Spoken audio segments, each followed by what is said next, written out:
ونصلي ونسلم على رسوله النبي الكريم وعلى آله وأصحابه أجمعين. اللهم صل على سيدنا ومولانا محمد وعلى آل سيدنا ومولانا محمد وبارك وسلم صلاة وسلاما كثيرا كثيرا. توفیق الہی اپنے مرشد پاک کی برکت سے حکیم الامت مجدد الملت حضرت تھانوی رحمۃ اللہ علیہ کے مواعظ کا سلسلہ چل رہا ہے.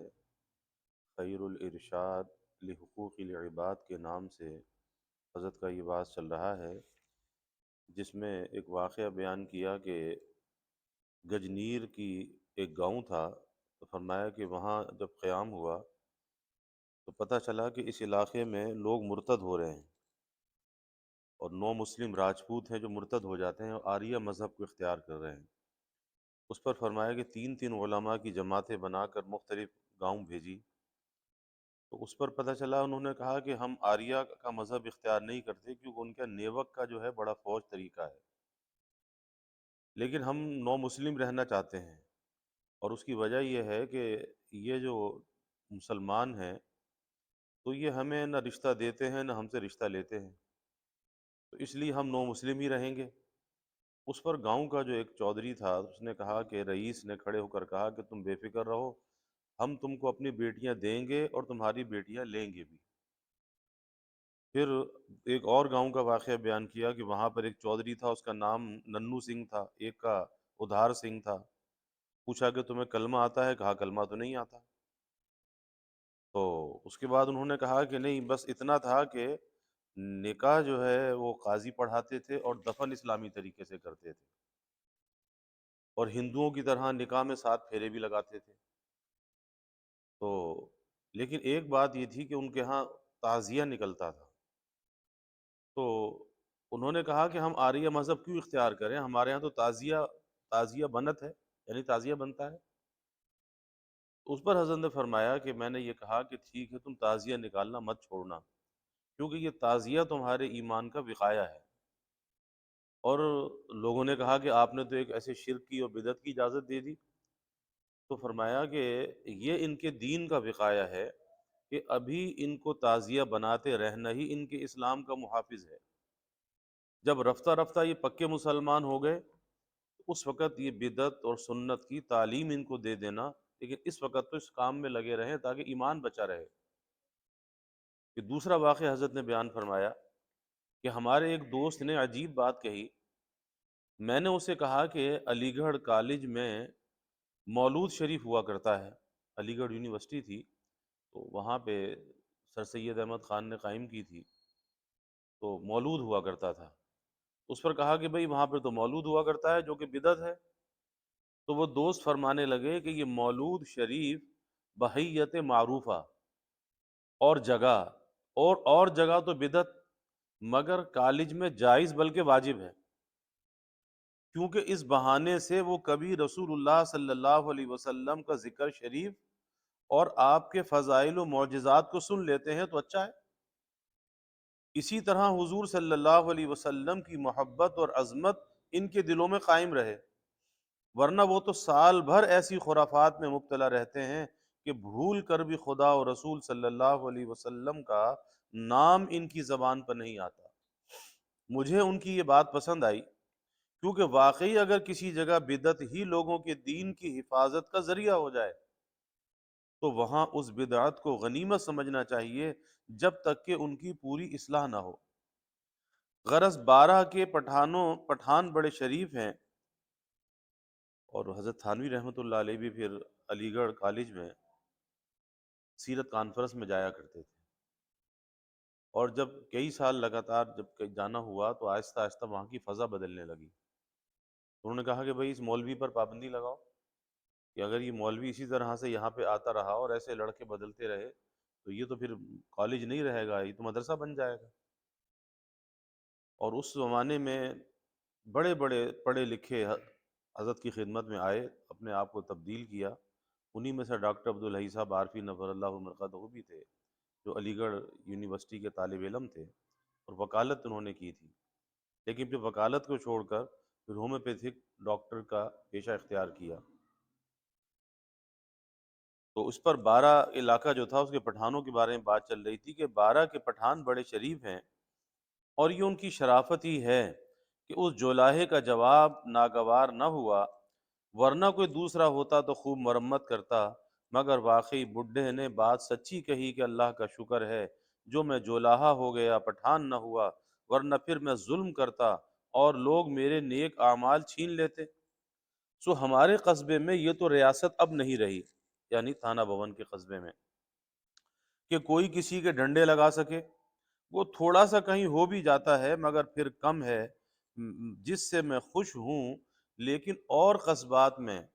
جہاں تھوڑی بہت ریاست ہے وہاں اس قسم کا ظلم زیادہ ہوتا ہے، اور افسوس یہ ہے کہ اس سے غربا بھی بچے ہوئے نہیں، ان میں بھی تکبر بہت ہوتا ہے، وہ امیروں کی برابر قدرت نہ ہو مگر اینٹ مروڑ ان میں بھی ہے، غربا میں۔ چنانچہ خود اقرار کرتے ہیں کہ کوئی مال میں مست ہے اور کوئی کھال میں مست ہے، یعنی اگر امیر آدمی ہے تو مال میں مست ہے، اور غریب ہے تو کھال میں مست ہے۔ اور یہ بہت سخت بات ہے، کیونکہ حدیث میں ہے کہ اللہ تعالیٰ کو تین شخصوں سے، تین قسم کے آدمیوں سے بہت زیادہ بغض و نفرت ہے۔ ایک ملک کذاب، بادشاہ، اور جھوٹ بولے، کہ بادشاہ جھوٹ بولنے والا، کیونکہ آدمی اس لیے جھوٹ بولا کرتا ہے کہ اس کے ذریعے سے اپنا کام نکال لے، اور اس کی ضرورت وہاں ہوتی ہے جہاں کوئی اپنے سے زیادہ زبردست ہو، جس کے سامنے سچ بولنے سے کچھ اندیشہ ہوتا ہے۔ تو بادشاہ کے اوپر تو کوئی نہیں، اس کو جھوٹ بولنے کی کیا مار آئی کہ وہ جھوٹ بولے، وہ تو خود با اختیار ہے۔ دوسرے شیخ زانی، یعنی بڈھا زناکار، اس پر بھی اللہ کو بہت غضب ہوتا ہے، اللہ بہت ناراض ہوتا ہے، بڈھا زناکار، کیونکہ جوان آدمی میں تو ایک داعی زنا کا موجود ہے جس کا روکنا ہمت کی بات ہے، مگر بڈھے میں تو وہ داعی بھی موجود نہیں، یہ تو زبردستی اپنے نفس کو سوچ سوچ کر آمادہ کرے گا، تو اس کا زنا کرنا محض حرص اور خباثت و شرارت ہی ہے۔ اور تیسرے عائل متکبر، یعنی غریب آدمی اور تکبر کرے، کہ غریب تکبر کرنے والا، کیونکہ امیر کے پاس تو تکبر کا کچھ سامان بھی ہے، اور یہ خوامخواہ فرعون بے سامان بنا ہوا ہے کہ تکبر کا کوئی سامان بھی نہیں ہے لیکن پھر تکبر کر رہا ہے۔ غرض جس شخص میں جس گناہ کا سبب اور داعی موجود ہے، اس کا جرم اس شخص سے کم درجے کا ہے جس میں کوئی سبب اور داعی موجود نہیں ہے۔ اس لیے غریبوں کا تکبر امیروں کے تکبر سے اشد ہے، مگر حالت یہ ہے کہ غریب بھی اپنی کھال میں مست ہیں کہ جہاں ان کا بس چلتا ہے وہاں یہ بھی دوسروں کی ایذا رسانی سے نہیں چوکتے۔ ہمارے قصبے میں ایک رئیس کے ہاں تقریب ہوئی تھی جس میں بہت کچھ سامان کیا گیا، تو برادری کے ایک غریب شریف زادے نے اس کی آبرو ہی بہانا چاہی، اور سوچتے رہے کہ کسی بات پر موقع ملے تو میں اس کی خوشی میں کھنڈر ڈال دوں، مگر وہاں ایسا عمدہ انتظام تھا کہ کسی بات میں ان کو بولنے کا موقع نہ ملا۔ اتفاق سے سقا پانی کی مشک لیے ہوئے ان کے پاس سے گزرا، اور مشک کی ایک باریک دھار سے کچھ چھینٹے ان کے کپڑوں پر پڑ گئے۔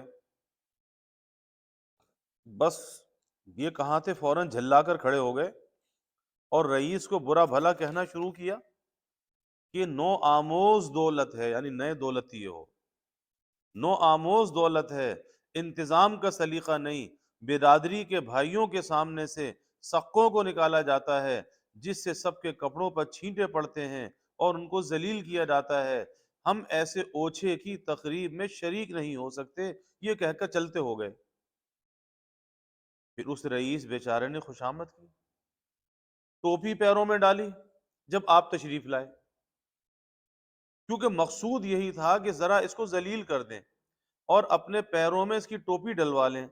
مگر یہ اینٹ مروڑ بھی اسی کی بدولت تھا کہ جانتے تھے کہ وہ ہماری خوشامد کرے گا، آگے ہاتھ جوڑے گا، اس لیے اس پر ناز تھا۔ اور اس رئیس کی یہ تواضع بھی ریاست ہی کی بدولت تھی، کیونکہ رؤوسا جانتے ہیں کہ ہماری شان اتنی بڑی ہے جو ایسی باتوں سے گھٹتی نہیں ہے۔ معافی مانگنے سے، کسی کے آگے جھکنے سے شان گھٹتی نہیں ہے۔ بس غربا میں بھی تکبر اور ایذا رسانی کا مرض موجود ہے، اس لیے اب میں اہل دولت کا لفظ چھوڑ کر اہل قدرت کہوں گا، کہ جس کو قدرت ہو وہ تکبر کرتا ہے۔ تو جس کو جتنی بھی قدرت حاصل ہے اس میں وہ دوسرے کی جان پر دست اندازی کرنے سے پاک نہیں کرتا، وہ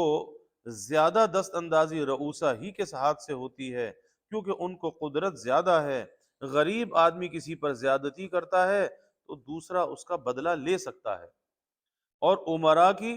اول تو غربا نالش نہیں کر سکتے، کہیں فریاد نہیں کر سکتے، کیونکہ اس کے لیے روپے کی ضرورت ہے، اور غریبوں کے پاس اتنا روپیہ کہاں، اور اگر نالش کریں بھی تو کامیابی دشوار ہے، کیونکہ حکام بھی امراء کی رعایت کرتے ہیں۔ بس وہی حال ہو جاتا ہے، ہم نے سوچا تھا کہ حاکم سے کریں گے فریاد،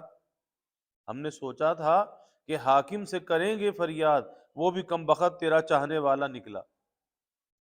خصوصاً حکومت غیر عادلہ میں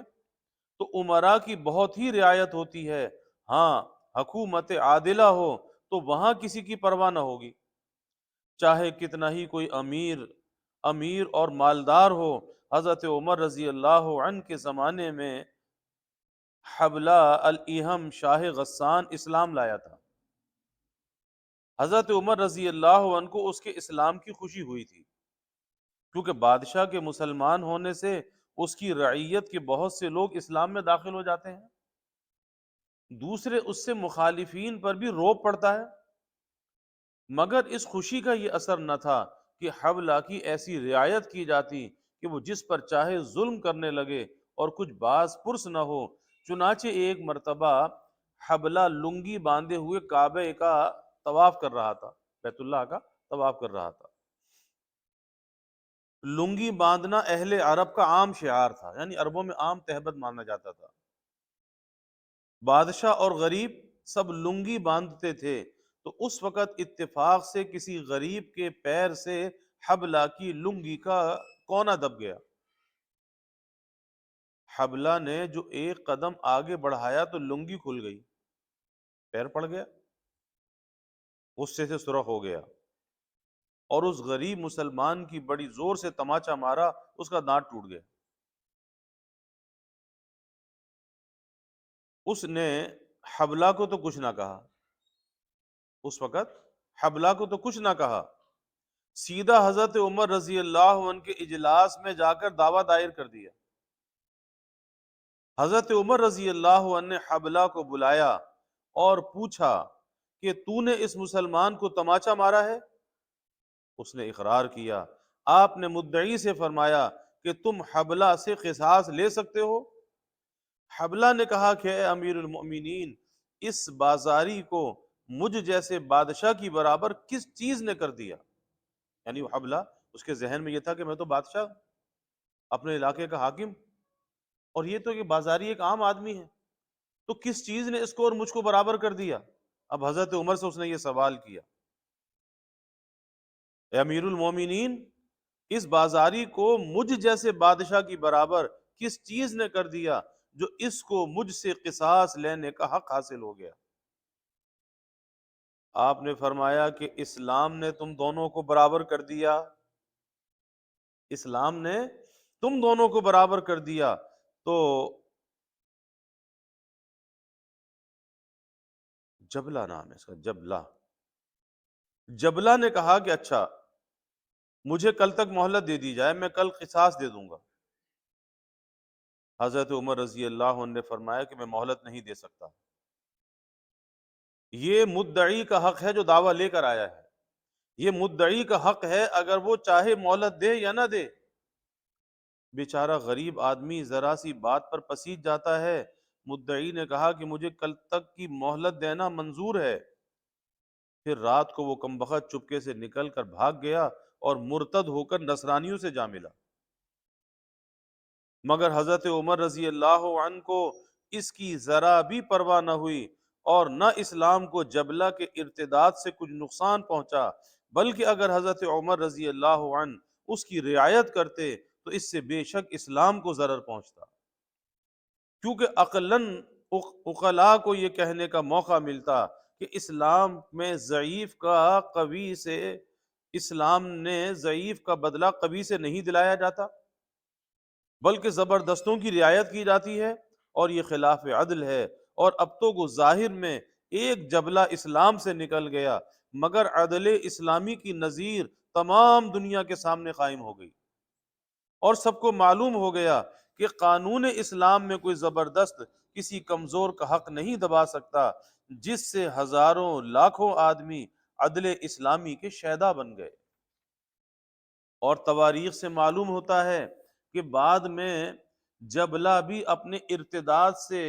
بہت بچتا تھا، اور باوجود یہ کہ نصرانیوں میں اس کی بڑی عزت اور آؤ بھگت ہوتی تھی، اور ہر قسم کے سامان عیش اس کے لیے مہیا تھے، مگر بعض دفعہ وہ رو کر یہ کہتا تھا، اے کاش میں اس دن قصاص کو گوارا کر لیتا، یعنی بدلہ دے دیتا، تو وہ میرے لیے اس عزت سے ہزار درجہ بہتر ہوتا، یعنی بعد میں پچھتاتا تھا۔ اسلام واقعی ایسی چیز ہے کہ اس کو چھوڑ کر کبھی چین نہیں مل سکتا۔ تو جہاں حکومت مسلمہ عمریہ ہو، یعنی حضرت عمر جیسی حکومت ہو، وہاں البتہ کسی رئیس یا بادشاہ کی کسی غریب کے مقابلے میں کچھ رعایت نہ ہوگی، اور میں مسلمانوں کو وصیت کرتا ہوں کہ اگر کوئی بڑا ہندو یا عیسائی مسلمان ہو جایا کرے تو اس کو نچاتے نہ پھرا کرو، ہاں اس کی خدمت اور خاطر کرو، باقی ایسی دھوم دھام نہ کیا کرو جس سے کسی کو عجیب بات معلوم ہو، کیونکہ کوئی رئیس ہو یا بادشاہ، جو کوئی بھی اسلام لاتا ہے اپنی نجات اور اپنی فلاح کے لیے لاتا ہے، وہ مسلمانوں پر کیا احسان کرتا ہے؟ یہ تو جملہ معترضہ تھا۔ میں یہ کہہ رہا تھا کہ حضرت عمر رضی اللہ عنہ جیسی حکومت ہو تو خیر، ورنہ غیر عادل حکومتوں کی یہی حالت ہے کہ ان میں رؤسا اور امراء کی غریبوں کے مقابلے میں بہت رعایت کی جاتی ہے، تو غربا نالش کر کے بھی مالداروں سے انتقام نہیں لے سکتے، اس لیے مالداروں کے ہاتھ سے مخلوق کی جان پر زیادہ ظلم ہوتا ہے، اور ایک ظلم حکام کے ہاتھ سے ہوتا ہے کہ کسی کے دو چار بیدیں بلا وجہ لگوا دی، جیسے سپاہی راستے میں کھڑے ہوتے ہیں، جس کو چاہا بید مار دیے، ان کی تو کون نالش کرتا ہے؟ اور بعضے اس طرح ظلم نہیں کرتے تو یوں کرتے ہیں کہ مقدمے میں ایک فریق سے رشوت لے کر کسی کا حق ضائع کر دیا۔ ایک ڈپٹی صاحب کی یہ حالت تھی کہ وہ دونوں فریق سے رشوت لے لیا کرتے تھے، مگر ان سے سب خوش تھے، بلکہ ایماندار مشہور تھے، کیونکہ جس فریق کے خلاف وہ فیصلہ کرتے تھے ان کی رشوت واپس کر دیا کرتے تھے، تو لوگ کہتے تھے جی بڑے ایماندار ہیں۔ اور بعضے یہ کیا کرتے ہیں کہ جس نے زیادہ رشوت دے دی اس کے موافق فیصلہ کر دیا، اور دوسرے کی رقم بھی ہضم کر لی، مقدمہ تو حاکم کے ہاتھ میں ہوتا ہے، جس کے چاہے موافق کر دے، حاکم کو مقدمے کا بدلنا کیا مشکل ہے، ہیر پھیر کر وہ جس طرح چاہے بنا دے، اسی وسعت اختیار پر نظر کر کے میں مسلمانوں سے کہا کرتا ہوں کہ تم حکام وقت کو ناراض نہ کرو، یہ طریقہ بہت مضر ہے۔ اس پر بعض نوجوان کہا کرتے ہیں کہ ہم تو جو کچھ کرتے ہیں قانون کے اندر کرتے ہیں، خلاف قانون کچھ نہیں کرتے، پھر حکام کیا کر سکتے؟ میں نے کہا حکام کو تمہاری نیت تو معلوم ہے، جب وہ یہ جانیں گے کہ یہ لوگ ہم کو ناراض اور تنگ کرنے کے لیے یہ حرکت کر رہے ہیں تو قانون ان کے ہاتھ میں ہے، جس بات کو تم خلاف قانون نہیں سمجھتے وہ اس کو بھی کسی ترکیب سے خلاف قانون کر دیں گے۔ اور شریعت کا امر ہے لا تلقوا بأیدیکم الی التہلکہ، کہ اپنے کو ہلاکت میں نہ ڈالو، تو ایسا کام نہ کرنا چاہیے کہ جس سے حاکم کی ناراضی ہو، کیونکہ اس کا انجام قریب بہلاکت ہے، اور مدت دراز تک مسلمانوں کو اس کا خمیازہ بھگتنا پڑتا ہے، اور ایسے خطرات سے حفاظت نفس شرعاً مطلوب ہے، مگر اتنا فرق ہے کہ عوام تو اپنی جان سمجھ کر اپنی نفس کی حفاظت کرتے ہیں، اور اہل اللہ خدا کی امانت سمجھ کر حفاظت کرتے ہیں کہ اس کو خلاف منشاء حق صرف نہ کیا جائے۔ اس لیے عارف ایسے موقع میں جہاں شریعت نے حفاظت نفس کا حکم دیا ہو اپنی جان کی بہت حفاظت کرتا ہے، وہ عوام اس کو بزدل اور ڈرپوک کہیں، اور جہاں شریعت نے بذل نفس کا حکم دیا ہو وہاں اہل اللہ سے زیادہ جان بازی کرنے والا کوئی نہیں ہوتا۔ تو دو طبقے تو یہ ہیں جو ظلم میں زیادہ بدنام ہیں، یعنی رؤوسا اور حکام، اور ایک طبقہ اور ہے میاں جیوں کا، یہ بچوں کے ساتھ بہت ظلم کرتے ہیں۔ ان کو جب کسی بچے پر غصہ آتا ہے تو قہر عام کی طرح سب پر برستا ہے، ایک طرف سے سب کی خبر لیے چلے جاتے ہیں۔ اس سے میاں جی بہت کم بچے ہوئے ہیں۔ ہاں اگر کوئی ایسا ہو جیسے حافظ علی حسن صاحب کیرانوی، مقیم گنگو تھے، تو وہ بے شک وہ اس ظلم سے بچ سکتا ہے، مگر ان میں افراط نہ تھا تو یہ تفرید تھی کہ بچوں کو مار کر ان سے کہتے تھے کہ تم مجھ سے بدلہ لے لو، اور بعض لڑکے ایسے شریر تھے کہ بدلہ بھی لے لیتے، کہ حافظ جی کی قمچی سے سڑا سڑ مارتے، اور وہ ایسے سیدھے تھے کہ بچوں کے ہاتھ سے مار کھا لیتے تھے۔ ان کے سیدھے پن کی یہ حالت تھی کہ ایک دفعہ سقے کہیں بارات میں چلے گئے اور کئی رات تک محلے والوں کو پانی کی تکلیف رہی، تو آپ اپنے لڑکے سے فرماتے ہیں کہ ارے سعید، تو ہی ایک مشق بنا لے اور گھروں میں پانی بھر دیا کر۔ حافظ جی تو پرانے زمانے کے آدمی تھے، ان کو تو باوجود سید زادے ہوں اور شریف ہونے کے ایسے کاموں سے عار نہ تھا، مگر ان کے صاحبزادے بڑے خفا ہوئے کہ لو ابا جان ہمیں سقہ بنانا چاہتے ہیں۔ غرض وہ بڑے سیدھے تھے اور نیک بھی بہت ہی تھے، نماز تو ایسی پڑھتے اچھی پڑھتے تھے کہ سبحان اللہ، بڑی لمبی نماز پڑھتے تھے اور ہر رکن کو اعتدال اور اطمینان سے ادا کرتے تھے، مگر عدم علم کی وجہ سے وہ جماعت میں بھی ایسی ہی تطویل کرتے تھے جس سے نمازیوں کو تکلیف ہوتی تھی۔ بہرحال وہ تو ایک میاں جی ہم نے ایسے دیکھے ہیں جو بچوں پر ظلم نہ کرتے تھے، اور کبھی ذرا سی زیادتی ہو گئی تو اس کی تلافی اس طرز سے کرتے تھے، وہ یہ طریقہ اچھا نہیں ہے، اس سے لڑکوں کی شرارت اور بد دماغی اور بد خلقی بڑھ جاتی ہے، اور معلم کو اس کی رعایت بھی ضروری ہے کہ بچوں کے اخلاق خراب نہ ہوں۔ تو اب اگر کوئی اپنی زیادتی کی تلافی کرنا چاہے تو اس کی تدبیر یہ ہے کہ سزا کے بعد بچوں کے ساتھ شفقت کرو، اور جس پر زیادتی کی ہے اس کے ساتھ احسان کرو، یہاں تک کہ وہ خوش ہو جائے۔ جیسے میرٹھ کے ایک رئیس نے ایک غریب نوکر کے تماچا مار دیا تھا، پھر اس کو اپنی غلطی پر تنبہ ہوا تو اس کو 1 روپیہ دیا، پھر دوسرے نوکر سے کہا کہ اس سے پوچھنا اب کیا حال ہے، کہنے لگا میں تو دعا کر رہا ہوں کہ ایسا تماچا روز لگ جایا کرے۔ بس یہ تلافی کا طریقہ بہت اچھا ہے، اس سے بچوں کے اخلاق پر بھی برا اثر نہ ہوگا اور ظلم کا دفعیہ بھی ہو جائے گا۔ اور جب میاں جی کا 1 2 دفعہ کرنے میں کچھ حرج ہوگا کہ جیب سے پیسے جائیں گے، حرج ہوگا، تو آئندہ کو وہ خود بھی ذرا سنبھل کر مارا کریں گے۔ نیز سزا کے بعد بچوں کو خوش کرنے کی اس لیے بھی ضرورت ہے کہ ان کے دل میں معلم سے بغض و عداوت نہ پیدا ہو جائے، جو علم سے محرومی کا سبب ہے۔ اللہ تعالیٰ فہم دین۔ الحمد للہ رب العالمین والعاقبۃ والصلاة والسلام علی اشرف الانبیاء والمرسلین، اللہم صلی علی سیدنا و مولانا محمد وعلی آل سیدنا و مولانا محمد وبارک وسلم۔ ربنا آتنا فی الدنیا حسنہ وفی الآخرۃ حسنہ وقنا عذاب النار۔ ربنا اتمم لنا نورنا واغفر لنا انک علی کل شیء قدیر۔ اللہم اعنا علی ذکرک و شکرک و حسن عبادتک۔ اللہم وفقنا لما تحب و ترضى من القول والعمل والفعل والنیة والہدى انک علی کل شیء قدیر۔ اللہم انا نسألک الہدى والتقى والعفاف والغنى۔ اللہم انا نسألک الصحة والعفة والأمانة وحسن الخلق والرضا بالقدر۔ اللهم أحسن عاقبتنا في الأمور كلها وأجرنا من خزي الدنيا وعذاب الآخرة. اللهم أرنا الحق حقا وارزقنا اتباعه وأرنا الباطل باطلا وارزقنا اجتنابه. اللهم إنا نسألك العفو والعافية والمعافاة الدائمة في الدين والدنيا والآخرة والفوز بالجنة والنجاة من النار. اللهم إنا نسألك من خير ما سألك منه نبيك سيدنا محمد صلى الله عليه وسلم، ونعوذ بك من شر ما استعاذك منه نبيك سيدنا محمد صلى الله عليه وسلم، وأنت المستعان وعليك البلاغ، ولا حول ولا قوة إلا بالله. وجزى الله عنا محمدا